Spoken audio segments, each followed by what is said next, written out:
Oncology Podcasting. I'm Ellen Baker. In this week Oncology News, we will discuss the controversy of PSA and prostate cancer. Prostate cancer is the most common cancer in men. Many healthcare practitioners recommend that every man over 50 years of age should have an annual PSA screening to detect prostate cancer at an early stage where it can be curable. PSA, or prostate-specific antigen, is a substance produced by prostate glands in men. A high level of PSA was thought to help in diagnosis of prostate cancer. Unfortunately, using PSA for prostate cancer screening is surrounded by controversy. For example, PSA is not only elevated in prostate cancer, it can also be elevated in enlarged or inflamed prostate or even a normal prostate. Also, while routine screening for prostate cancer is associated with increased detection of early-stage prostate cancer, the practice has not associated with increased survival. Then, there is another controversy. What is the baseline PSA level that differentiates between normal prostate and cancer prostate? A study on 5,387 men suggested that a baseline PSA level less than 3 nanogram per milliliter has the same detection rate as men who undergo annual screening for prostate cancer, and that these individuals do not require annual prostate cancer screening. Because of this controversy, some medical societies, such as American College of Physicians, do not endorse annual screening for prostate. They feel that many men will end up undergoing unnecessary traumatic biopsies as a result of the screening. A few weeks ago, researchers from Johns Hopkins University School of Medicine published a report that stated measuring the rate of rise of PSA or PSA velocity can detect life-threatening prostate cancer in men at a relatively early age. The study was performed on 980 men who were participants in the Baltimore Longitudinal Study of Aging. They measured the PSA velocity 10 to 15 years before the diagnosis of prostate cancer.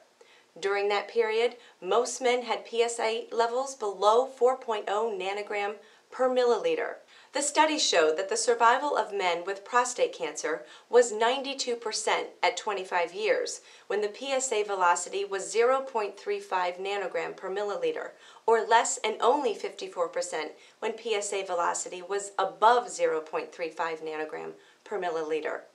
Furthermore, they found that there was a higher risk of dying from prostate cancer in men with PSA velocity above 0.35 than in men who had a PSA velocity of 0.35 or less. The study suggested that the measuring PSA velocity at an early age when a regular PSA level is normal could identify men with life-threatening prostate cancer. However, we need to accept this data with caveat. For example, the study did not compare PSA velocity to the regular PSA level in predicting the aggressiveness of the cancer, and there were other weaknesses. Hopefully, we will have a better sense in the value of measuring PSA for prostate cancer screening within the next 4 to 5 years. Currently, there are 2 large studies addressing the efficacy of PSA screening. One study funded by the National Cancer Institute is expected to produce an answer within the next 5 to 7 years.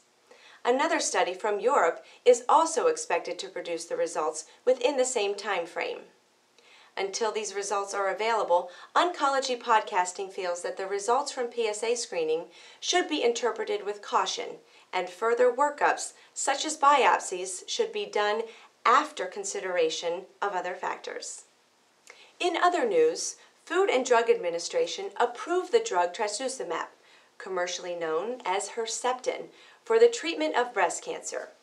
Trastuzumab is one of the new categories of drug treatment called targeted therapy. Trastuzumab is given as a part of an adjuvant treatment regimen that also consists of chemotherapy drugs. Adjuvant therapy is a treatment given after surgery for breast cancer. However, it is not for every breast cancer patient. It is only approved for those patients whose lymph nodes are also involved with cancer. In addition, they also must be HER2 positive. HER2 is a protein that is present on the surface of the breast cancer cells in 20 to 25% of breast cancer patients.